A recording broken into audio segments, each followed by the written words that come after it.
जय हिंद, जय भारत। मैं आपका दोस्त, आपका साथी, आपका मित्र अंकित बंसल आपके अपने YouTube चैनल MLD क्लासेस पर आपका हार्दिक स्वागत अभिनंदन करता हूं और उम्मीद करता हूं कि आप सभी लोग खुश होंगे, स्वस्थ होंगे। मेरे प्यारे साथियों, आप में से अधिकतर साथी जानते हैं कि मैं अंकित बंसल आपके लिए कितनी मेहनत कर रहा हूं, लगा हुआ हूं। मुझे आप व्यक्तिगत रूप से जानते होंगे, लेकिन बहुत से साथी जो नए हैं वो मुझे अभी नहीं जानते हैं, तो उनको बता देना चाहता हूं कि मैं साथियों इस प्लेटफॉर्म के माध्यम से आपको बेहतरीन एजुकेशन प्रोवाइड कराने का कार्य करना चाहता हूं और उसमें प्रयासरत हूं।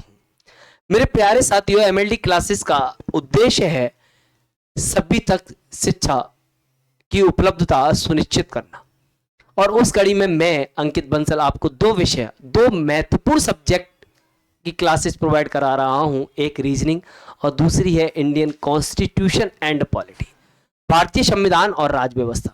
मेरे प्यारे साथियों, दोनों ही क्लासेज इस मोटिव के साथ आपको प्रोवाइड कराई जा रही हैं कि अगर यूपीएससी का बंदा एग्जाम देता है तो उसके लिए भी वो उपयोगी हो, और अगर कोई बच्चा पुलिस कांस्टेबल का एग्जाम देता है तो उसके लिए भी उपयोगी हो।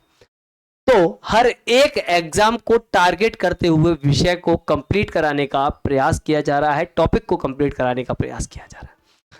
और प्रस्तावना की कई क्लासेस मैं करा चुका हूं और अभी प्रस्तावना चल रही है। क्यों इतना डेप्थ में हम जा रहे हैं? क्योंकि जो बच्चा कोई पुलिस कांस्टेबल जैसे एग्जाम की तैयारी कर रहा है तो उसे उसकी ज़रूरत की चीज़ें याद रह जाएं, और कोई अगर यूपीएससी की तैयारी कर रहा है तो उसका काम वहां भी बन जाए। तो उसी कड़ी में मैं आपसे लास्ट क्लास में बात कर रहा था एक महत्वपूर्ण शब्द, प्रस्तावना के एक महत्वपूर्ण शब्द समाजवाद की, जिसके बारे में मैं आपको बताया था कि भारतीय संविधान में इस शब्द को 42वें संविधान संशोधन 1976 से जोड़ा गया। ये बता चुका हूं कब जोड़ा गया। 42वें संविधान संशोधन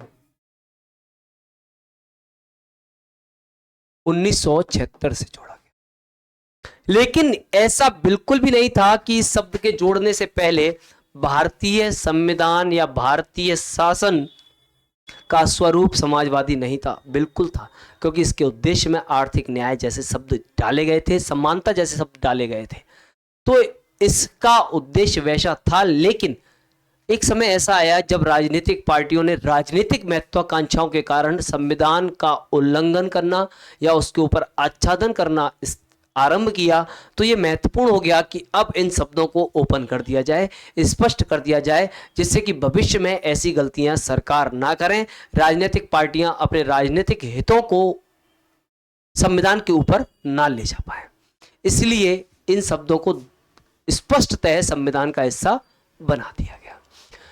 तो मैं आपको बता चुका था कि व्यवहार में जो समाजवाद है उसके दो स्वरूप देखने को मिलते हैं। एक स्वरूप जो था वो मैंने बताया मार्क्सवादी, जिसे हम साम्यवादी स्वरूप भी कहते हैं। आपके पड़ोसी राज्य चीन में ऐसा देखने को आपको मिलता है, आपके मित्र रशिया के साथ भी आपको ऐसा देखने को मिलता है। साम्यवादी विचारधाराओं की कंट्री है। वहां पर क्या होता है कि मैंने आपको बताया था कि समाजवाद क्या है। समाजवाद समानता की बात करता है। समाजवाद कहता है कि जितने भी रिसोर्सेज हैं उन पर सभी का समान अधिकार हो। ऐसा ना हो कि किसी व्यक्ति विशेष के पास उनकी यानी कि कुआं किसी व्यक्ति विशेष के अधिकार में रहे और पानी पीने की अनुमति उसे लेने पड़े। नहीं, पानी सबका, जमीन सबकी, हवा सबकी, तो अधिकार सबका।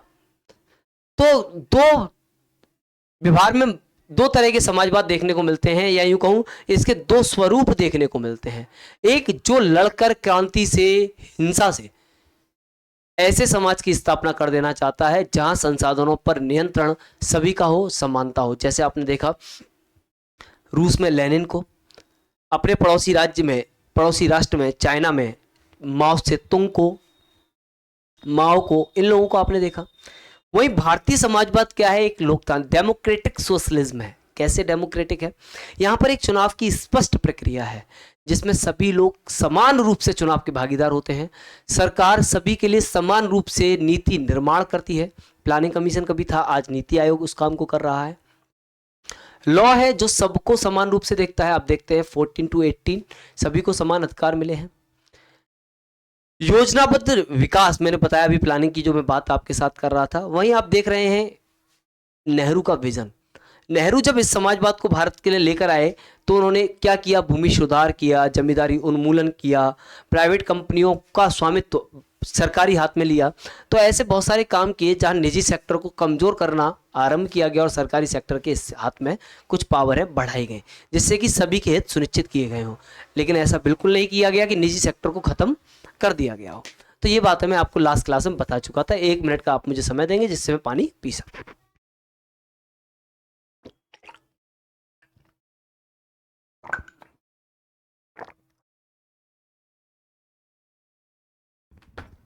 अब मैं भारत के समाजवाद को अब हम और स्पष्टतः जानने का प्रयास करते हैं। भारत का समाजवाद,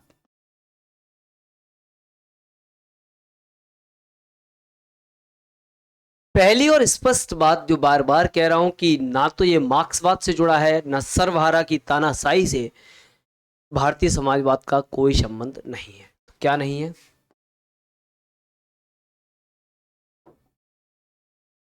मार्क्स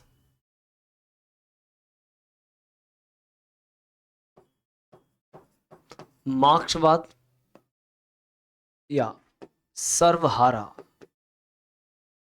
की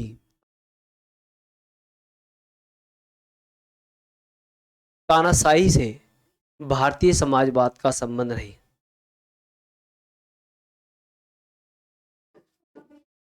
भारतीय समाजवाद नहीं। यानी कि भारतीय समाजवाद ना तो वर्ग संघर्ष में विश्वास रखता है, ना क्रांति में, ना हिंसा में। ठीक है, तो भारतीय समाजवाद क्या है? भारतीय समाजवाद लोकतांत्रिक समाजवाद के निकट है। कैसा है? लोकतांत्रिक समाजवाद के निकट है। दो तरह के स्वरूप बताए मैंने समाजवाद के, एक मार्क्सवादी, एक लोकतांत्रिक। तो हमारा समाजवाद कैसा है? अब आप इस बात को स्पष्ट है, एक ये पीटी का पॉइंट है, ये वनडे एग्जाम भी पूछ सकता है कि भारतीय समाजवाद है कैसा, मार्क्सवादी, लोकतांत्रिक। तो भारतीय समाजवाद लोकतांत्रिक समाजवाद के निकट है। ठीक है, और एक और बात, ना तो भारतीय समाजवाद लोकतांत्रिक है पूर्ण रूप से, ना मार्क्सवादी, इनके बीच की स्थिति है। तो भारतीय समाजवाद का स्वरूप एकदम स्पेसिफिक है, एकदम विशिष्ट। कैसा है? एकदम विशिष्ट है। क्या विशिष्टता है उसको भी बताएंगे। भारतीय समाजवाद का स्वरूप विशिष्ट है, स्पेसिफिक है। यानी कि आपके पास अगर ऑप्शन है ना कि आपको चुनना है सर्वहारा या लोकतांत्रिक में से, तो आप एक ही चुनेंगे, लोकतांत्रिक। लेकिन अगर आपसे कहें कि भाई इसका स्पेसिफिकेशन मतलब एक्चुअल में भारतीय समाजवाद क्या है, तो आप क्या कहेंगे कि भैया एक्चुअल में भारतीय समाजवाद तो एकदम अलग स्थिति है, जो ना तो सर्वहारा है, ना लोकतांत्रिक पूरी तरीके से। कैसा समाजवाद है वो हम आपको भी बताते हैं। भारतीय समाजवाद क्या है, आगे चलते हैं। तो भारतीय समाजवाद के लिए भारत के दृष्टिकोण से कुछ वाद हैं, कुछ वर्डिंग हैं। उन वर्डिंगों को समझेंगे और उनको जानेंगे कि भारतीय समाजवाद के बारे में क्या कहना है। तो DS नकारा बनाम भारत संघवाद, एक वाद याद आता है, DS नकारा बनाम भारत संघ वाद, जो आया 1982 में। DS नकारा बनाम भारत संघ वाद में सुप्रीम कोर्ट कह रहा है कि जन्म से मृत्यु तक प्रत्येक व्यक्ति को सुरक्षा पहुंचाना ही भारतीय समाजवाद है। क्या कह रहा है सुप्रीम कोर्ट ने? कहा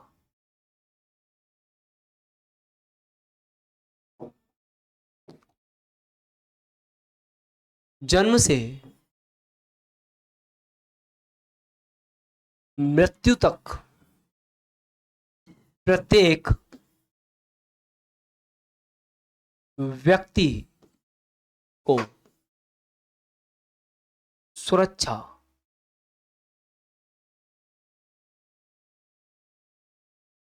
पहुंचाना ही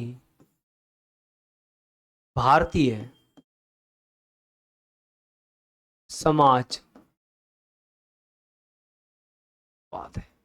यानी क्या कहना चाह रहे हैं कि प्रत्येक व्यक्ति को जब वो जन्म ले और जब तक मृत्यु प्राप्त ना करे तब तक उसको सुरक्षित रखना ही भारत का समाजवाद है। ऐसा नहीं कि उसको छोड़ दिया जाएगा, नहीं। ठीक है। दूसरी बात, अब इसको और एक्सप्लेन करते हैं। भारतीय समाजवाद गांधीवाद और मार्क्सवाद का मिला जुला स्वरूप है। यानी कि मार्क्सवाद क्या कह रहे हैं कि सभी की काम में हिस्सेदारी हो, गांधी जी भी कहते हैं काम में हिस्सेदारी हो, लेकिन मार्क्सवादी कहते हैं लड़कर चीजें हासिल होंगी, गांधी कहते हैं लड़कर नहीं होंगी। ठीक है। जन्म से मृत्यु तक प्रत्येक व्यक्ति की सुरक्षा पहुंचाना ही भारतीय समाजवाद है। दूसरी, भारतीय समाजवाद गांधीवाद और मार्क्सवाद का मिला जुला स्वरूप है। दूसरी बात क्या है? दूसरी बात है भारतीय समाजवाद गांधीवाद व मार्क्सवाद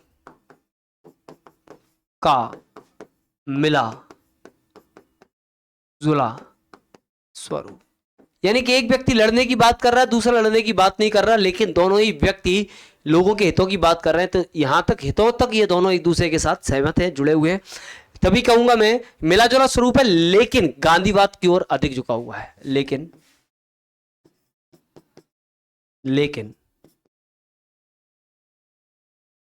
गांधीवाद की ओर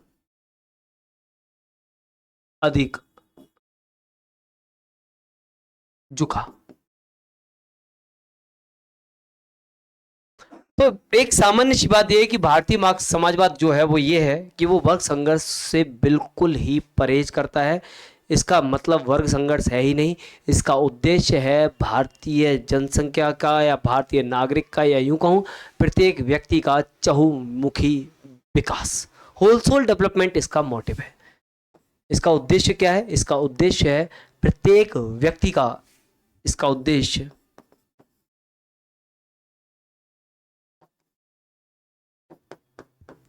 प्रत्येक व्यक्ति का चहुमुखी विकास है। इसका उद्देश्य प्रत्येक व्यक्ति का कैसा विकास है? चहुमुखी विकास है, कि सभी व्यक्ति अपने विकास को प्राप्त कर सकें। ऐसा है भारतीय समाजवाद। और जानते हैं भारतीय समाजवाद के तत्वों के बारे में और समझते हैं। यहां तक की कहानी आपको समझ में आई? भारतीय समाजवाद के तत्व क्या हैं? किन तत्वों पर काम करता है भारतीय समाजवाद?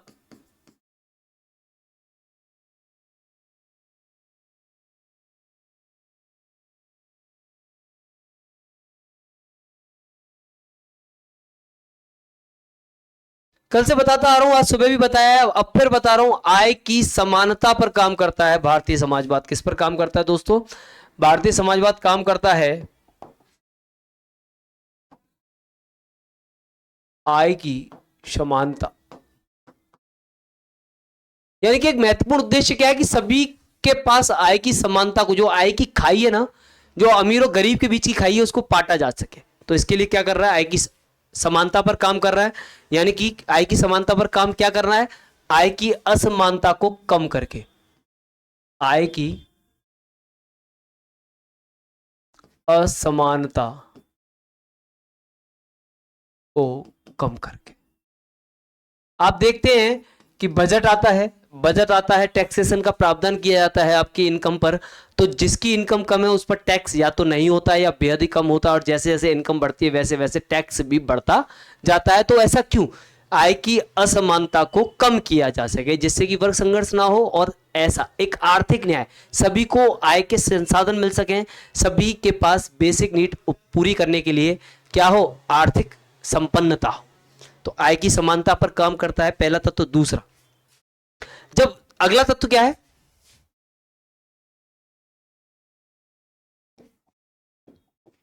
अगला तत्व है जीवन स्तर की असमानता को कम करना। जीवन स्तर की असमानता को कम करना। यानी कि इस बात को आप इस तरीके से समझें कि सभी लोग बेहतर जीवन जी सकें, स्वच्छ वातावरण में हवा, यानी कि स्वच्छ वातावरण से हवा ले सकें, ऑक्सीजन ले सकें, साफ सुथरे गर्मापूर्ण जीवन जी सकें, स्वच्छ भोजन प्राप्त कर सकें, सभी को पब्लिक जो ट्रांसपोर्टेशन है वो सामान्य रूप से, यानी कि जो व्यक्तिगत जीवन है ना, उसमें ऐसा ना हो कि गरीब आदमी को तो बेचारे को पैदल चलने में भी दिक्कत महसूस हो रही है और एक अमीर आदमी एक्सयूवी के साथ घूम रहा है। तो इस जीवन स्तर की जो असमानताएं हैं, एक व्यक्ति के तन पर कपड़ा नहीं है और एक मखमली कपड़े ओढ़े हुए है, तो इन असमानताओं को भी कम करने का प्रयास किया जा रहा है। आप देख रहे हैं कि अगर नेटवर्क इंडिया में नेट आया है तो उस सभी को लगभग समान रूप से उपलब्ध कराया जा रहा है। तो इस तरह से जीवन स्तर की असमानताओं को कम करने का भी प्रयास करता है भारतीय समाजवाद। अगला, भारतीय समाजवाद मजदूर, वंचित और शोषित का कल्याण करने का काम करता है। क्या है इसका तीसरा तत्व? क्या है? मजदूर, वंचित, शोषित वर्ग का कल्याण। तो आप जानते हैं कि ऐसे वर्गों के लिए बहुत सारी पॉलिसियों का, नीतियों का निर्माण समय समय पर सरकारें करती रहती हैं। ठीक है, तो ये है भारतीय समाजवाद के तत्व। और आप देख रहे हैं कि भारतीय समाजवाद ने समानता का सिद्धांत है। आप देख, सबको समान अधिकार दिए गए हैं।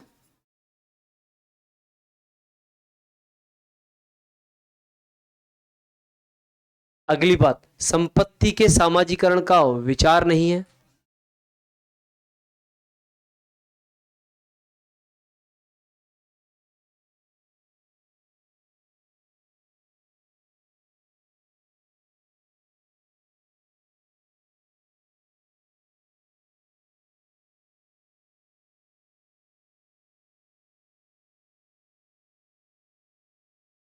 मेरी बात समझ में आ रही है? तो हमने क्या देखा कि शुरुआत में देखा भूमि सुधार कानून लेकर आए, जमींदारी उन्मूलन किया हमने, संपत्ति के अधिकार को समाप्त किया वहां से। तो ऐसी बहुत सारी चीजें की। ये भारतीय समाजवाद की खूबसूरती थी। तो मैं कह सकता हूं कि भारतीय समाजवाद, यहां तक की कहानी समझ में आई। अब मैं एक बात कह रहा हूं, बड़ी महत्वपूर्ण बात है। इन सबसे आपको ऐसा लग रहा हो कि भारतीय समाजवाद केवल और केवल मजदूर, शोषित मजदूरों का समर्थन करेगा, तो फिर पूंजीपतियों का क्या विरोधी है? तो मैंने एक बात कही थी कि भारतीय समाजवाद विशिष्ट है। तो नोट डालकर इस बात को बता रहा हूं कि भारतीय समाजवाद पूंजीवाद का विरोधी नहीं है। ठीक है, तो क्या कहना चाह रहा हूं मैं कहना चाह रहा हूं भारतीय समाजवाद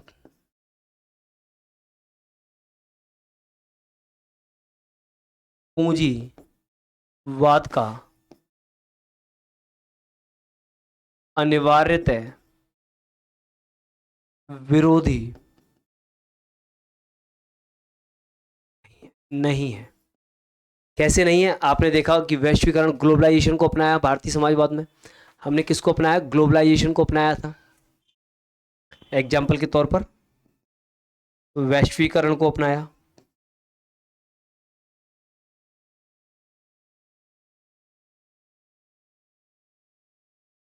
एग्जाम्पल के तौर पर जियो के कार्यक्रम में प्रधानमंत्री जी का जाना। ठीक है, तो ये सब क्या है कि हम प्राइवेट सेक्टर, अडानी के कार्यक्रमों में प्रधानमंत्री जी का जाना। तो ये क्या है कि हम अनिवार्यतः पूंजीवाद के विरोधी नहीं है, लेकिन हम पूंजीवाद के साथ साथ सरकार ऐसे भी काम करेगी जिससे कि लोगों के बीच की आय की असमानता को कम किया जा सके, जीवन स्तर को बेहतर किया जा सके। तो भारतीय समाजवाद कुछ ऐसा है। मेरी बात समझ में आ रही है? आगे चलें, आगे चलें बेटा, यहाँ तक कि कहानी में कोई दिक्कत नहीं होनी चाहिए। चलिए, अब बात आती है, क्या मैंने एक बात शुरुआत जहां से की कि भारतीय समाजवाद जो शब्द 42वें संविधान संशोधन 1976 से संविधान का हिस्सा बना, इससे पहले क्या भारतीय संविधान समाजवादी नहीं था? मैंने कहा था कि था, बस इस बात को लिख रहा हूं कि भारतीय संविधान की उद्देशिका में आर्थिक न्याय शब्द पहले से ही अंतर्निहित था। भारतीय संविधान की उद्देशिका में आर्थिक न्याय शब्द पहले से ही अंतर्निहित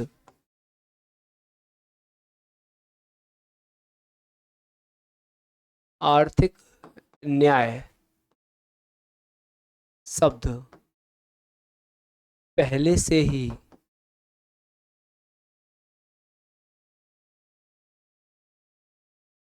अंतर्निहित था, पहले से ही मौजूद था।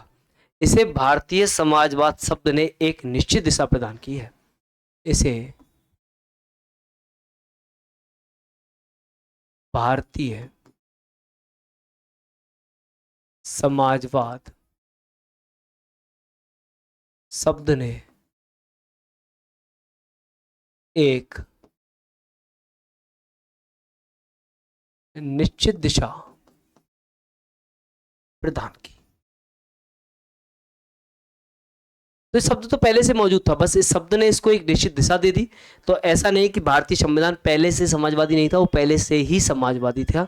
अगली बात, एक और वाद याद आता है, वाद है एक्सेल वियर बनाम भारत संघ। एक्सेल वियर बनाम भारत संघ वाद। एक्सेल वियर बनाम भारत संघ वाद में क्या बात की गई? वो बात की गई, सुप्रीम कोर्ट ने कहा कि समाजवाद शब्द के प्रभाव के संबंध में अपना मत दिया। क्या कहा? राष्ट्रीयकरण और राज्य स्वामित्व को अधिक प्रभाव देना चाहिए। लिखते हैं, समझते हैं क्या कहा। इन्होंने कहा कि समाजवाद के संबंध में सुप्रीम कोर्ट ने कहा कि भाई राष्ट्रीयकरण और राज्य स्वामित्व, यानी कि नेशनलाइजेशन करें आप प्राइवेट कंपनियों का, और राज्य का स्वामित्व बढ़ाएं, इसके प्रभाव को अधिक प्रभाव देना चाहिए। लेकिन क्योंकि देश के आर्थिक ढांचे का बड़ा भाग निजी कारखानों और से शासित होता है, यानी कि बहुत सारे निजी कारखाने जो हैं, निजी संपत्ति है, वहां से बहुत सारा फंड आता है, बहुत सारा आर्थिक ढांचे के लिए बड़ी महत्वपूर्ण हिस्सा है, इसलिए निजी स्वामित्व वाले वर्ग के हितों की भी उपेक्षा नहीं की जानी चाहिए। उन्होंने क्या कहा, मेरी बात को समझ, कि आप नेशनलाइजेशन करें, राज्य स्वामित्व के प्रभाव को बढ़ाएं, लेकिन कहीं ऐसा ना हो कि निजी स्वामित्व को इसका नुकसान हो। आपको उनके हितों का भी ध्यान में रखना होगा, यानी कि आप उनको, उनकी उपेक्षा करके किसी अन्य के हितों का ध्यान नहीं रख सकते। तो इन्होंने क्या कहा, बड़ा ही अच्छी बात कही सुप्रीम कोर्ट ने। सुप्रीम कोर्ट ने कहा,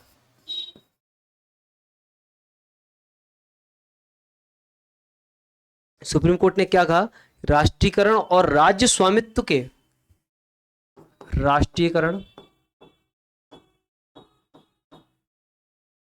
और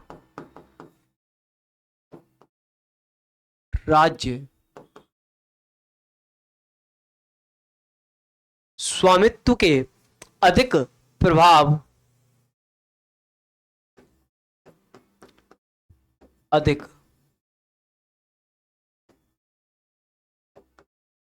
प्रभाव, इसका मतलब है कि अधिक वैल्यू देनी चाहिए, अधिक प्रभाव देना चाहिए।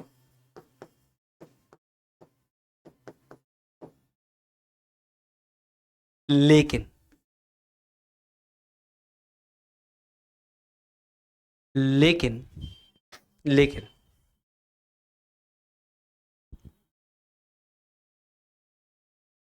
लेकिन क्योंकि देश के आर्थिक ढांचे का,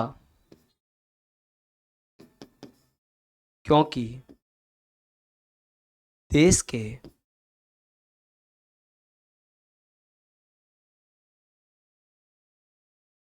आर्थिक ढांचे का एक बड़ा भाग, निजी आर्थिक ढांचे का एक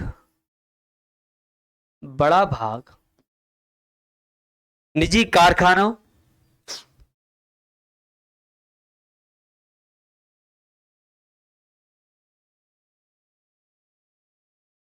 कारखानों और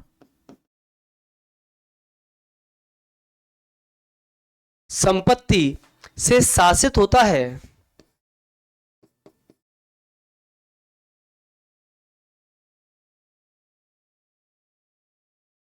निजी कारखानों और संपत्ति से शासित होता है, इसलिए निजी स्वामित्व वाले वर्ग की उपेक्षा नहीं की जानी चाहिए।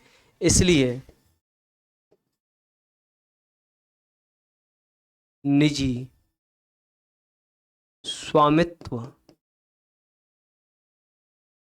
वाले वर्ग के हितों की भी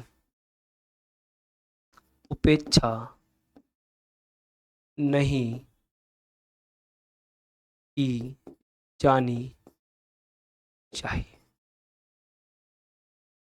तो मेरी बात समझ में आई होगी। तो आपने देखा कि समाजवाद, भारतीय समाजवाद कैसा है। भारतीय समाजवाद ना मार्क्सवादी है ना पूरी तरह से लोकतांत्रिक, यानी कि बिल्कुल भी ऐसा नहीं है कि पूरी तरीके से या तो वर्ग संघर्ष को की बात करता हो या पूरी तरीके से कानून को इस तरीके से बनाया गया हो केवल मजदूर शोषित वर्ग के लिए या मजदूरों के लिए। भारतीय समाजवाद दोनों के बीच का रास्ता है, जिसमें वो पूंजीवाद को भी समर्थन देता है और मजदूर वर्गों के लिए भी नीति बनाता है, जिसमें सरकार अपने स्वामित्व को भी बढ़ा रही है, वहीं सरकार प्राइवेट सेक्टर को भी ऐसा माहौल, ऐसा एनवायरनमेंट उपलब्ध करा रही है जिससे कि वो अपना विकास सुनिश्चित कर सकें, क्योंकि अगर उनका विकास होगा तो निश्चित तौर पर भारत का भी विकास होगा। तो मेरे प्यारे साथियों, भारतीय समाजवाद का जो स्वरूप है वो एकदम विशिष्ट, हल्का सा मार्क्सवादी, ज़्यादा सा गांधीवादी और लोकतांत्रिक, इसीलिए इसको कहा जाता है लोकतांत्रिक समाजवाद की ओर झुका हुआ। तो उम्मीद करता हूं कि आपको भारतीय समाजवाद बेहतर तरीके से समझ में आया होगा। कल की क्लास में मैं आपके साथ बात करूंगा लोकतंत्र की से पहले पंथ निरपेक्ष की, और पंथ निरपेक्ष की बात करूंगा तो सेकुलर शब्द की बात करूंगा, धर्मनिरपेक्ष पंथ निरपेक्ष दोनों के अंतर की बात करूंगा। क्लास बड़ी होगी, बड़ी ही बेहतर होगी, इसीलिए मेरे साथ जरूर बने रहिएगा। क्लास ऐसी ही क्लास के लिए जुड़े रहें MLD क्लासेस के साथ। और हाँ, चैनल को सब्सक्राइब, वीडियो को लाइक, वीडियो को शेयर जरूर करें। मिलते हैं अगली क्लास में, तब तक के लिए खुश रहें, स्वस्थ रहें, पढ़ते रहें। Thank you. जय हिंद।